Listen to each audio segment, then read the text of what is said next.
Hi everyone. In today's tutorial, we will show you how to sync Google Calendar with Salesforce.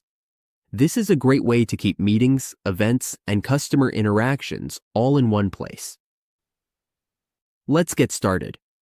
To connect Salesforce to Google Calendar, we need to open the settings in Salesforce. We can find it in the top right corner.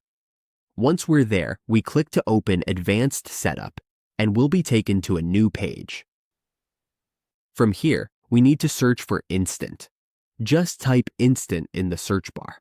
We're looking for Activity Capture. Now we just need to click on Settings. Inside Settings, we will click Get Started.